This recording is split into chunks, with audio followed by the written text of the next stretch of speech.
आप सभी को जय मसीह की। आज के इस वीडियो में हम देखेंगे कि हम बाइबल पर क्यों भरोसा कर सकते हैं। मसीही जीवन पवित्र बाइबल की 66 पुस्तकों पर आधारित है। ये 66 पुस्तकें लगभग 40 लेखकों द्वारा लगभग 1600 वर्षों के समय काल के दौरान लिखी गई हैं, जिनमें से अंतिम पुस्तक आज से लगभग 1900 वर्ष पहले लिखी गई थी।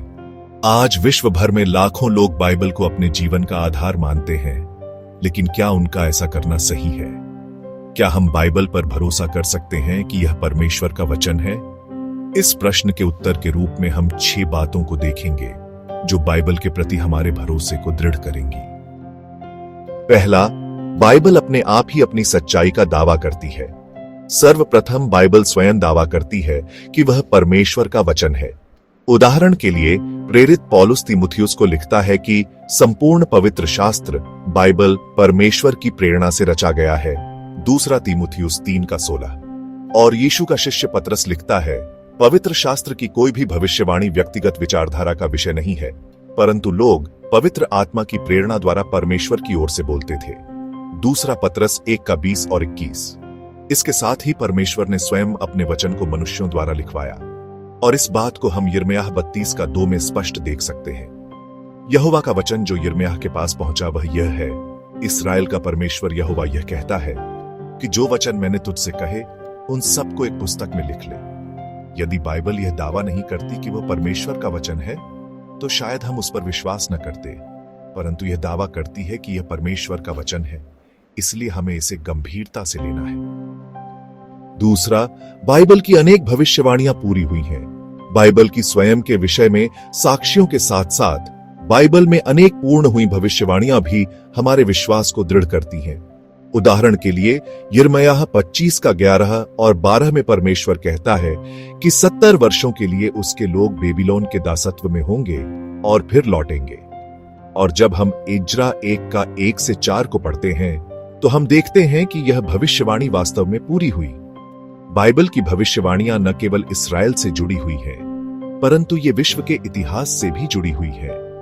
दानियेल 2:36 से 45 में दानियेल बेबीलोन के राजा द्वारा देखे गए स्वप्न तथा उसके अर्थ को बताता है, जिसको हम बेबीलोन, फारस, यूनान तथा रोम के राज्यों के उदय तथा विनाश में पूरा होते हुए देख सकते हैं। इसके साथ यीशु मसीह के बारे में अनेक भविष्यवाणियां भी पूरी हुई हैं।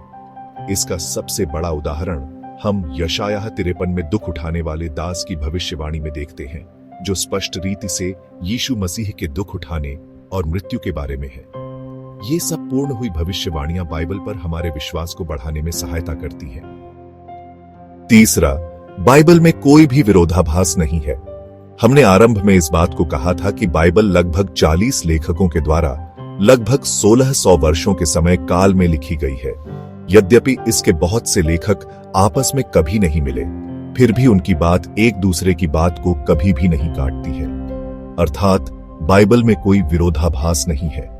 हो सकता है कि कुछ खंडों में हमें विरोधाभास लगे, परंतु यदि हम उन खंडों को उनके पूर्ण संदर्भ में पढ़ेंगे तो हम पाएंगे कि वे वास्तव में एक दूसरे से पूर्णतः मेल खाते हैं। उदाहरण के लिए कोई कह सकता है कि पौलुस रोमियो 4:2 और 3 में कहता है कि इब्राहिम विश्वास के द्वारा धर्मी ठहराया गया, परंतु याकूब 2:21 और 22 में याकूब लिखता है कि इब्राहिम कार्यों के कारण धर्मी ठहराया गया।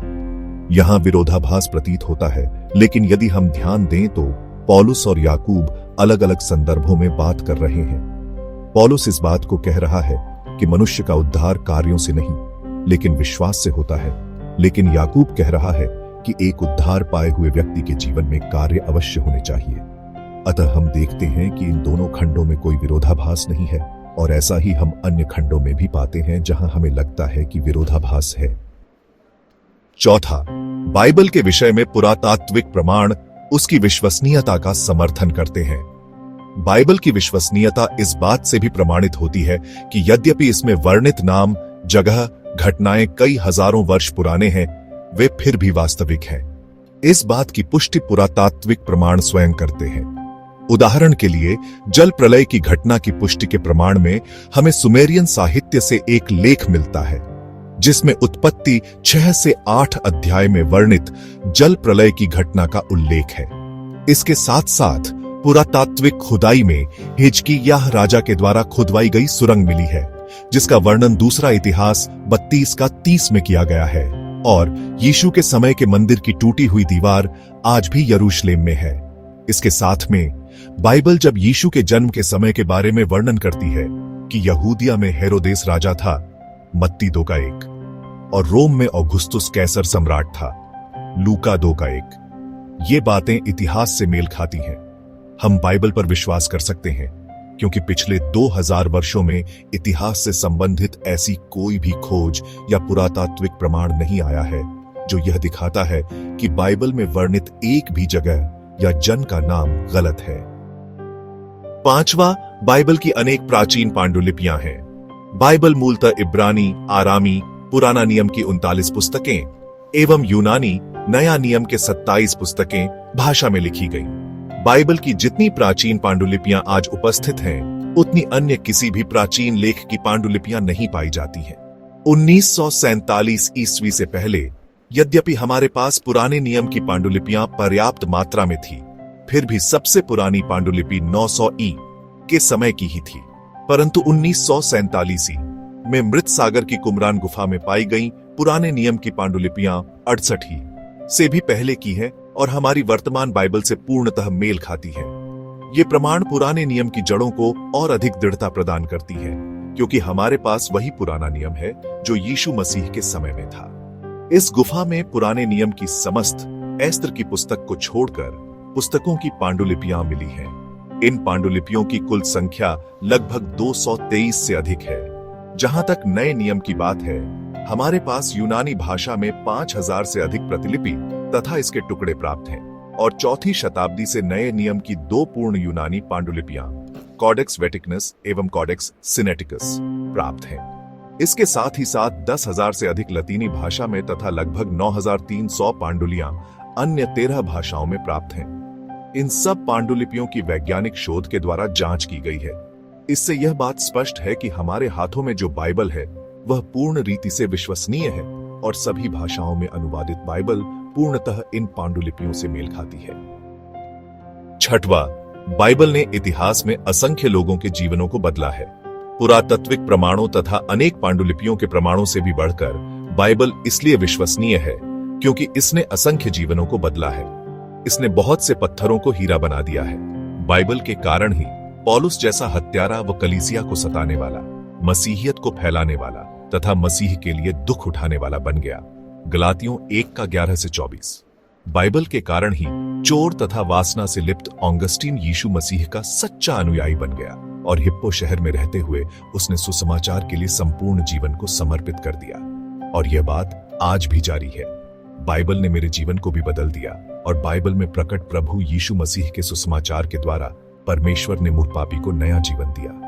बाइबल की शिक्षाएं आज तक मेरे स्वभाव को बदल रही हैं। मैं पाप के प्रभाव से छूटता जा रहा हूं और परमेश्वर के स्वरूप में बढ़ रहा हूं। यदि आप मसीही हैं तो आप भी इस बात के गवाह हैं कि बाइबल ने आपके जीवन को बदला है। परमेश्वर का धन्यवाद हो कि उसने बाइबल के द्वारा अपने आप को प्रकट किया कि हम बाइबल पर विश्वास कर सकते हैं। बाइबल की विश्वसनीयता का महत्व केवल सैद्धांतिक ही नहीं लेकिन व्यवहारिक भी है। बाइबल पर भरोसा किया जा सकता है, इसलिए यह उचित है कि हम मसीही इसे पढ़ें, इस पर मनन करें और इसकी बातों को माने और विश्वास करें कि यह परमेश्वर का वचन है। और जैसे जैसे हम ऐसा करते जाएंगे, यह हमारे जीवनों को बदलती रहेगी। बाइबल की विश्वसनीयता के कारण हम इसे अपने मित्रों को पढ़ने के लिए दे सकते हैं। हम भरोसा कर सकते हैं कि परमेश्वर उसके द्वारा उनके जीवनों को भी बदल सकता है। यदि आप अभी भी इन सब बातों से प्रभावित नहीं हैं, तो मेरा आपसे निवेदन है कि बाइबल को पढ़िए और अनुभव कीजिए, क्योंकि यह वास्तव में भरोसे के योग्य है।